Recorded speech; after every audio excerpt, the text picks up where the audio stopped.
Greetings ladies and gentlefish, and welcome to this replay in the VK4502A, it should be the VK4502P Aust A, one of the Tier 8 German heavy tanks that also goes by the name of the Duck Tank.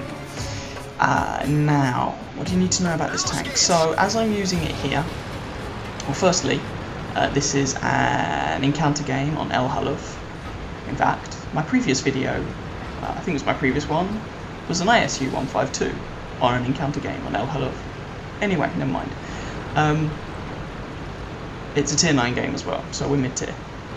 Although there aren't really any tier 7s, there's a couple of scouts, that's it. So basically bottom tier. Now, I don't have the top engine unlocked yet in this game, and I don't have the top gun either. Now there's actually two guns that are viable options on this. I'll do a full review on it at some point. There's the 88mm gun from the Tiger P that the Tiger 1 also uses, and long 88. And that's what I've got here. And you can also unlock a 105mm, but I'm using the long 88 here. And they're both tier 8 guns, they're both viable options. The 105 has better DPM, better alpha damage, better aim time. The long 88 has technically better penetration by 3 whole millimeters, so basically the same penetration, and better accuracy, basically. So we are initially coming down here, which is where the heavy tanks tend to congregate. I have got the top turret on this, unlike my other VK video that is floating around somewhere where I've got the stock turret. I've got the top turret on this, which is much stronger than the stock one. And also it gives you a HP buff, which is nice. So we're going up here onto the sort of heavy tank corner, I suppose you'd call it. And we're going to try and duke it out with some people. Now this was a little bit of a communist game, i.e. kind of everyone did pretty well. Rather than any one person carrying, supremely. And I'm carrying a repair kit, binos, and camo net on this. Now, one of the most interesting things about this is that for a heavy tank, it gets a pretty damn good view range. I think it's a 390 or 400 meter view range, something like that. And that means that if you equip it with optics or binoculars or anything like that, you can actually do some half decent spotting. Now, I don't really want to go up to that corner, because one of the downsides of the VK is that its armor isn't very good. And if you move too far out on that corner, you tend to get artilleried, and I just, icky poo. I just don't like the idea of it. So instead I'm dropping back. Ooh, someone's set on fire. Ooh. Our artillery just nailed one at their STI. People argue about whether to call it an ST1 or an STI. For me, personally, the relevant point is the fact that STI is an abbreviation for sexually transmitted infection, and that makes me giggle, and therefore I call it an STI. Now, up here, where I'm kind of aiming, if you will, is where a lot of tank destroyers tend to congregate. And so what I'm trying to do is just sit in a bush here for a moment. That corner's already got enough people on. I'm going to sit in this bush and use my binoculars and good view range to try and get some spots on people, especially when they fire. Hello, lovely people. So we can see there's is that a Foch up there? Yep, a Foch and a Jagdtiger that we've spotted out. Now I'm initially not taking shots on these guys because I don't want them to know that I'm here. I'm just lighting them up. I'm requesting fire on them. I'm hoping our artillery has shots, or maybe the heavy tank at F3 has some shots. But so far nothing's come raining down, which is kind of disappointing. So I did actually have a flank shot on that Foch. So the fact that nothing's raining in death and destruction is a little bit disappointing. But we're winning 5-2, which is nice.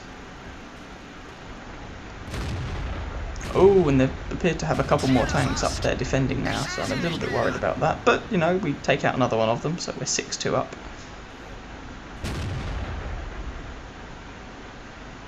I'm getting a little fed up with this.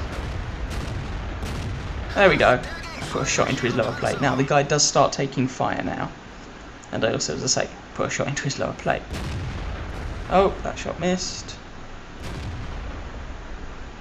So the Jagdtiger is based on the hull of the Tiger II, King Tiger.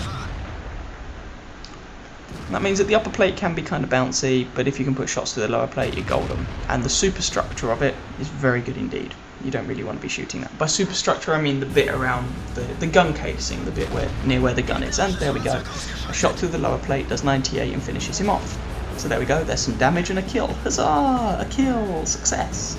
And we're winning 7-3. This game is looking like it's swung in our favour. Most definitely. So, you know, let's not be too cautious. I'm going to move forward and try and do some more damage by getting some flanking action in.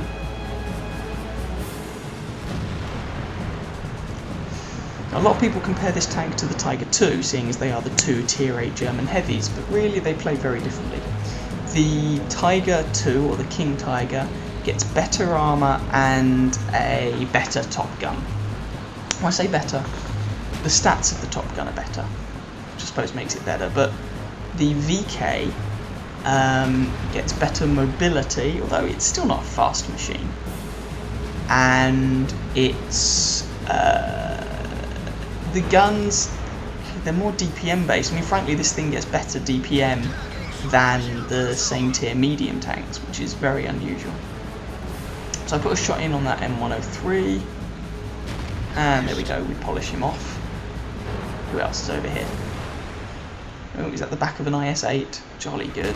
There we go, have some pain. Don't block my shot. Foch dives down there and gets himself killed for his trouble. So the VK tends to be better at taking out lower tiers, and it's slightly better at doing flanking action. And hopefully that damaged his turret traverse. But the Tiger is more your traditional heavy tank, and someone nails him. And we're 12-6 up. A lot of people don't like the VK. I have very mixed feelings about it. I find it a very situational tank. There are some situations in which it does very well and some in which it's naff. And you saw one of the disadvantages just there when I was trying to crest that kind of little ridge thing.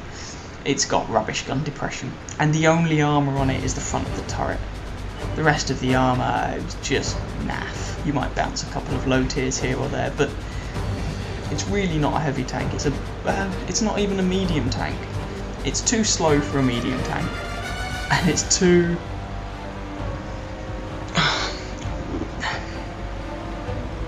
It's too badly armoured and or not undergunned but weirdly gunned for a heavy tank. As I say, it's a DPM gun. It's not a gun that punches through their armour or is super accurate. It's a gun that likes to be quite close. The accuracy is okay but not spectacular.